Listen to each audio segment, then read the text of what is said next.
Para ajudar-nos a compreender melhor esta questão, tenho comigo no estúdio o jurista João Santos, a quem cumprimento. Muito boa noite e obrigada pela sua disponibilidade em colaborar connosco mais uma vez. João Santos, pegando nesta última parte da entrevista com o Germano Armeiro, o advogado Germano Armeiro, que diz que, apesar da separação dos poderes, o Presidente da República pode dizer alguma coisa, neste caso, a Maria Oliveira. O que é que o Presidente da República pode fazer neste caso? Bom, muito boa noite, antes de mais, e obrigado pelo convite. Espero ter uma função essencialmente pedagógica para uma questão tão complicada que divide a sociedade cabo-verdiana. Espero poder trazer um contributo sério nesta matéria. E eu diria o seguinte: sim, o Presidente da República pode falar, obviamente. Aliás, os poderes que vão para além daquilo que estão consagrados na Constituição e que o Presidente da República tem, é precisamente esse tal poder de influenciar pela via da palavra. Mas o que é que nós esperamos que o Presidente da República possa, neste caso concreto, dizer?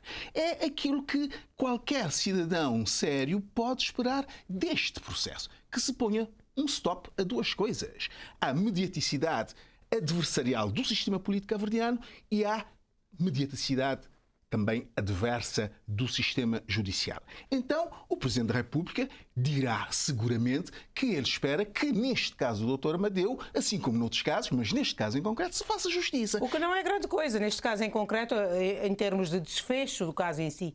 Não. Dizer que espera que se faça justiça não vai mudar o processo em curso. Não, mudará, porque o Dr. Amadeu ainda não foi julgado. Nazaré, o grande problema que se coloca ao processo do Dr. Amadeu é porquê que este processo tem arrastado por tanto tempo.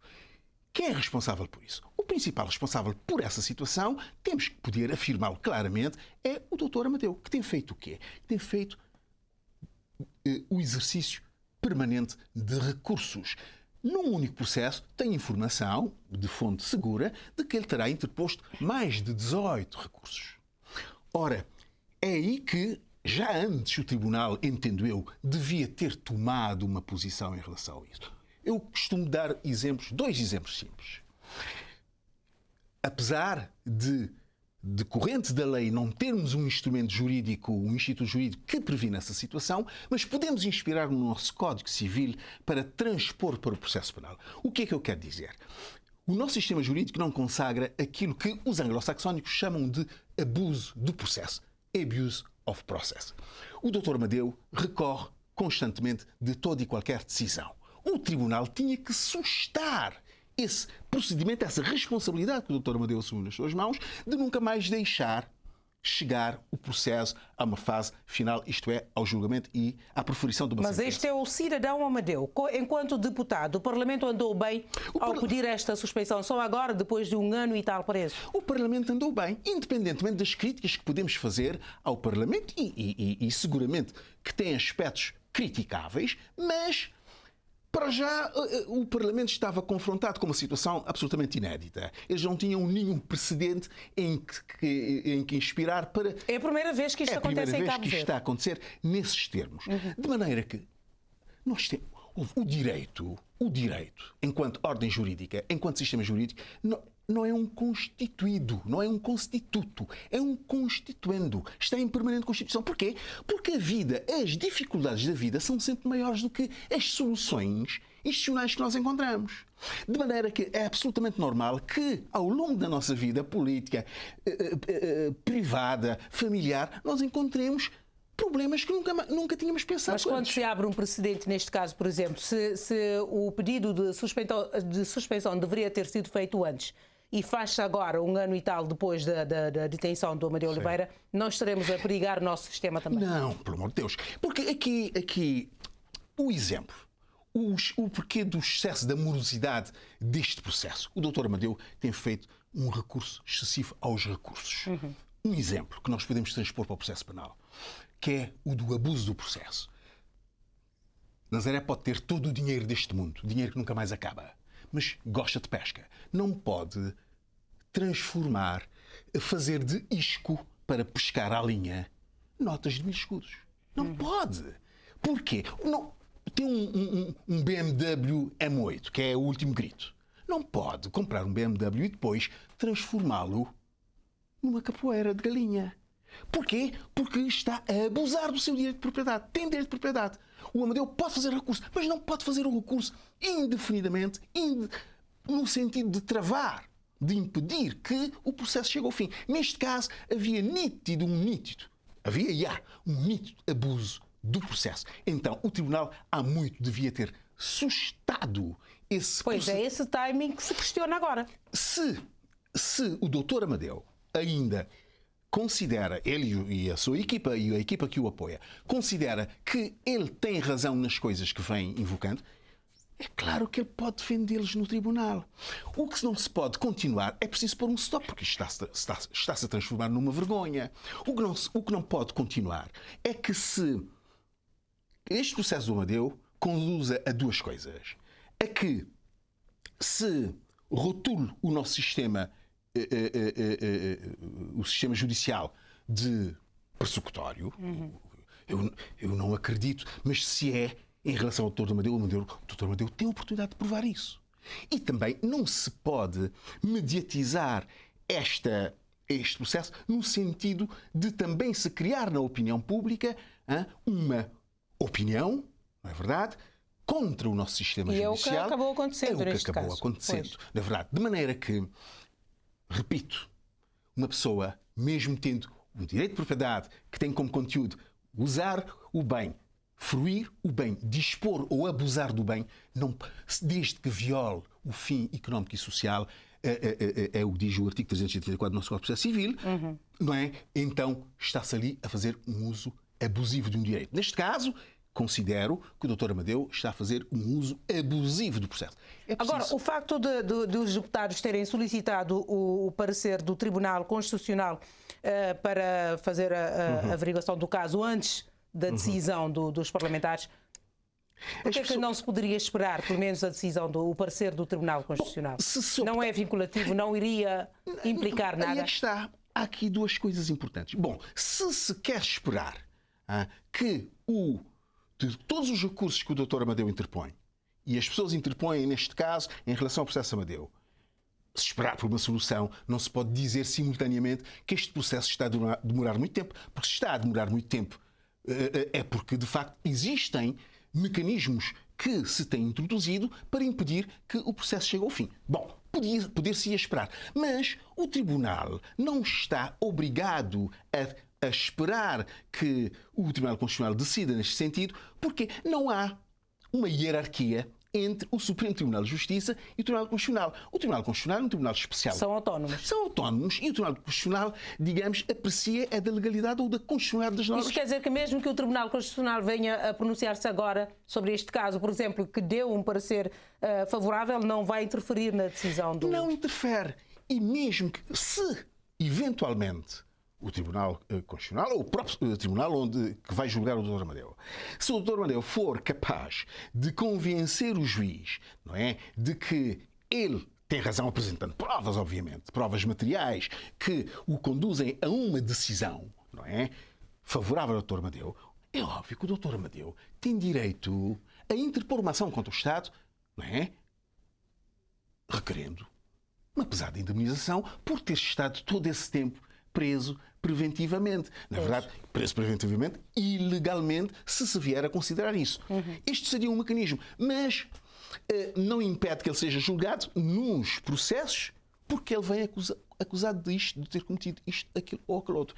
Se ele não cometeu os crimes porque vem acusado, ele tem um espaço ideal, próprio, para se defender. Porque nós dizemos que existe a lei no livro Law in the Book, como dizem os anglo-saxónicos. Depois, a lei é posta em ação, o law in action. Mas o decisivo é o law in the court. É o law, é o direito que o juiz irá pronunciar neste sentido para resolver definitivamente. Agora que foi suspenso, já está detido há mais de ano, o prazo para a prisão preventiva não deve ultrapassar os 15 meses. Não, o que é que acontece agora? O prazo de prisão preventiva, desde que se justifique, pode chegar até cerca dos até os 3 anos. 3.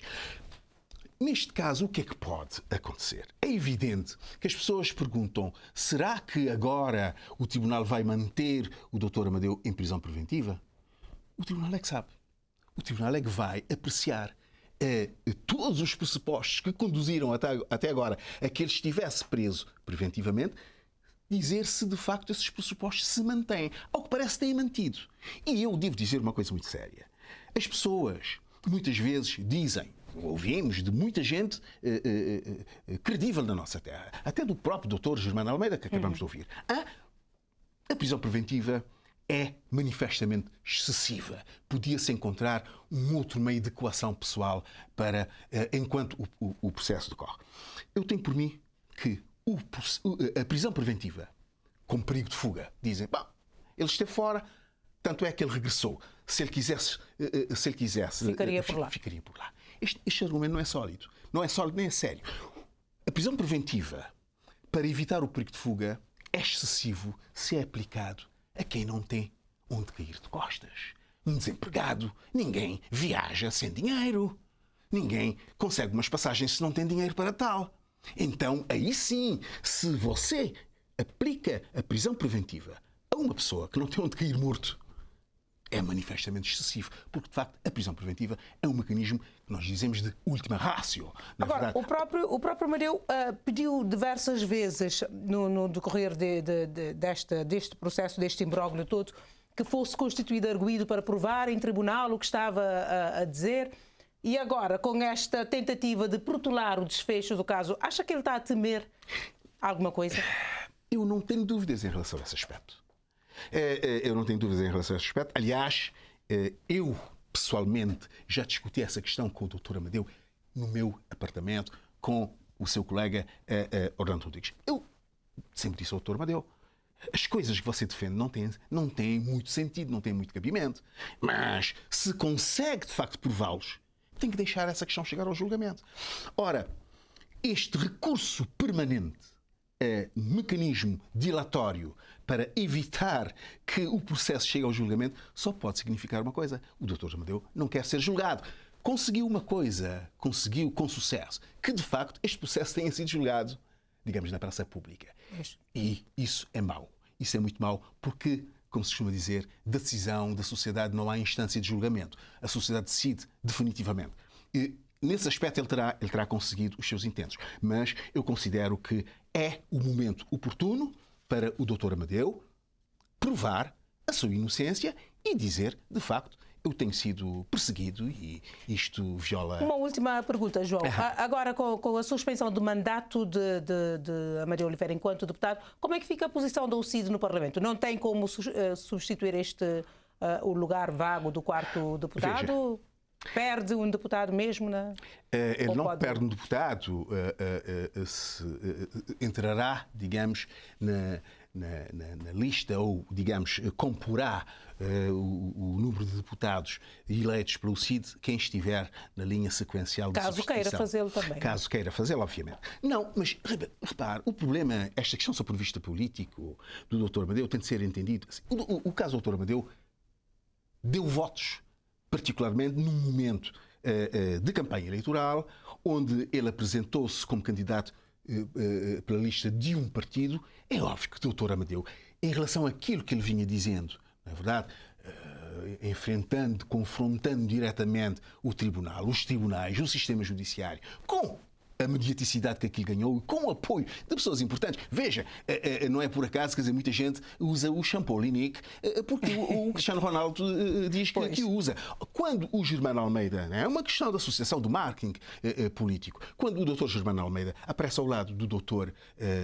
Amadeu Oliveira, o comum dos cidadãos vai dizer, bom, se o Dr. Germano Almeida está ao lado do Dr. Amadeu, eu não posso estar contra. É um pouco isso, essa associação de figuras importantes e da mediaticidade, digamos, desse problema que acabou por inquinar tudo. E isto poderá afetar de alguma forma o julgamento? Não afeta, espero que não afete. Não há ninguém que seja imune à pressão. Ninguém. É verdade, todos nós estamos sujeitos à pressão. Agora, o juiz tem que fazer o papel, permita-me lembrar, digamos, o garçom do café de Jean-Paul Sartre. Ele tem que desempenhar as suas funções na plenitude. Depois, ele que considera outra coisa. Mas ele está lá para fazer justiça e nós queremos que a justiça seja feita e que daí saia a melhor decisão e não uma simples boa ou qualquer decisão. Muito obrigada, João Santos, por estes esclarecimentos aqui no Jornal. Espero ter ajudado, sinceramente. Muito obrigada, ajudou.